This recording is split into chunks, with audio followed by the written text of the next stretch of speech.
সংগ্রাম করেছেন অধ্যক্ষ সেলিম ভূঁইয়া সাহেব। তিনি কখনোই আমার বিশ্বাস যে কথাগুলো বলেছেন, যে অভিযোগগুলো করেছেন, এটা একটাও কোনো বাড়তি অভিযোগ করেননি। কারণ তিনি শিক্ষক সমাজ, শিক্ষা ব্যবস্থা এবং প্রশাসন এর অত্যন্ত গভীরের বিষয়গুলো উনি জানেন।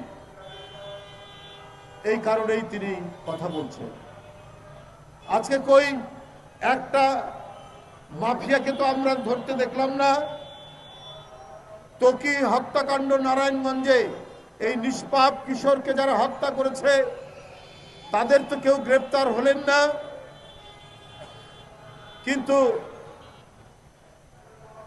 নন এমপিওভুক্ত শিক্ষক যারা কত 20 বছর, 25 বছর, 27 বছর, একজন বলল 27 বছর ধরে, 30 বছর ধরে তারা কোনো একটি টাকাও পায়নি।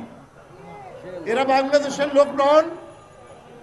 এরা তো টাকা না নিয়েই এত অনেক ছাত্র তারা তৈরি করেছেন যারা সমাজে বিভিন্ন জায়গায় আছে, বিভিন্ন সরকারি দায়িত্ব হয়তো পালন করছে। তো এদের দিক থেকে মুখ ফিরিয়ে রেখেছেন কেন? আমি ওই যে বলেছি যে নিশ্চয়ই কিছু গণবিরোধী উপদেষ্টা রয়েছেন যারা আপনার কোনো ইতিবাচক পদক্ষেপ, জনগণের সবচেয়ে আলোকিত অংশ শিক্ষকরা, এই শিক্ষকদেরকে ক্ষুধার্ত রেখে, অনাহারে রেখে, এদের সন্তানদেরকে আপনার মৃত্যুর সাথে পাঞ্জা লড়িয়ে আপনারা কি আনন্দ পাবেন আমি জানি না, কিন্তু কিছু উপদেষ্টারা এই কাজগুলোই করছেন। তাদের দিকে কোনো দৃষ্টি দেওয়াতে দিচ্ছেন না প্রধান উপদেষ্টাকে। সেলিম ভাই বলেছেন যারা কিছু কাজ করতে চায়, যারা ভালো কিছু করতে চায়, তাদের বিরুদ্ধেই এই সরকারের বিরুদ্ধে লোক লেগে যায়। ডক্টর এম আমিনুল ইসলাম একজন মেধাবী শিক্ষক, একজন বড় একাডেমিশিয়ান।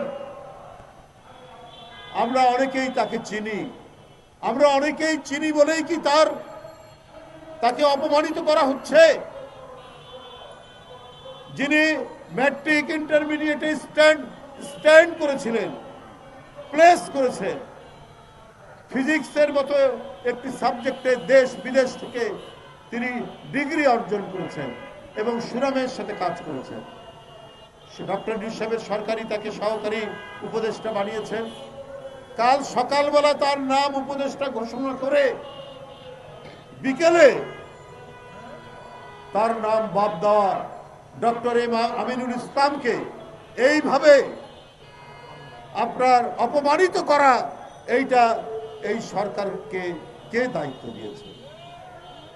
এইটা কতিপয় উপদেষ্টা প্রধান উপদেষ্টার কান ভারী করে অথবা নানাভাবে চক্র করে নাম ঘোষণা হওয়ার পরেও ডক্টর আমিনুল ইসলামকে উপদেষ্টা, শিক্ষা উপদেষ্টার মতো জায়গায় তাকে না দিয়ে চক্রান্ত করা হয়েছে।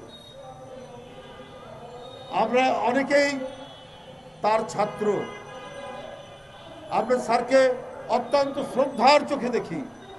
তার নিষ্ঠা, তার সততা, তার দেশপ্রেম এবং তার কর্মদক্ষতা আমরা ছাত্র হিসেবেই দেখেছি।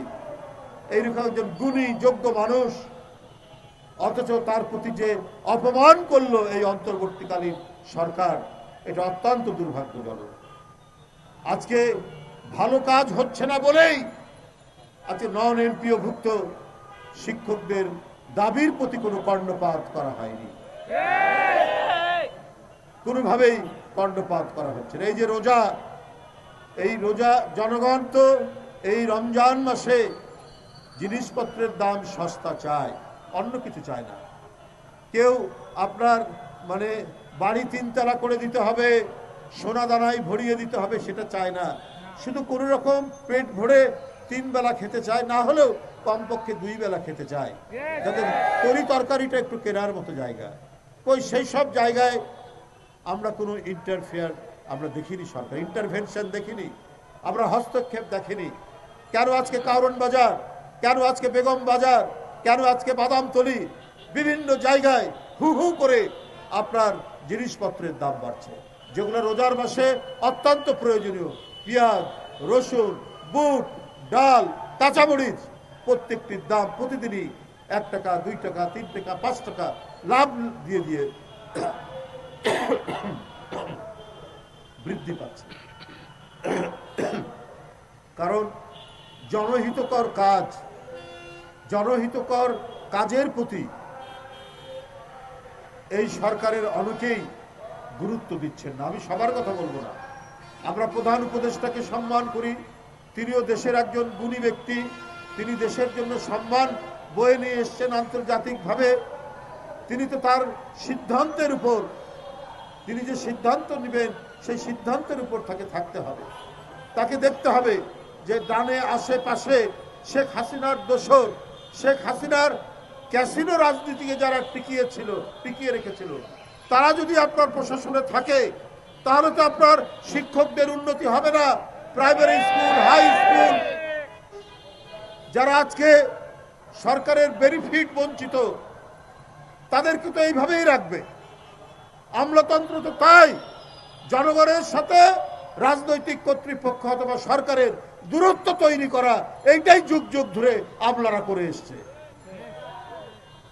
হয়তো ডক্টর ইউনূস সাহেবকে বলছেন এই যারা শিক্ষকরা এখানে বসে আছে না, এদের দিকে গুরুত্ব দিতে হবে না, এরা হচ্ছে ব্যাঙ ছাগলের মতো, এদের দিকে আপনি দৃষ্টি দেওয়ার দরকার নেই। এই আমলারাই বোঝায়। ওই উপদেষ্টাদের মধ্যে অধিকাংশই এরা তো কখনো জনগণের সাথে রাজনীতি করেনি। হ্যাঁ, কেউ শিক্ষক ছিলেন, কেউ আমলা ছিলেন, কেউ আপনার সুশীল সমাজের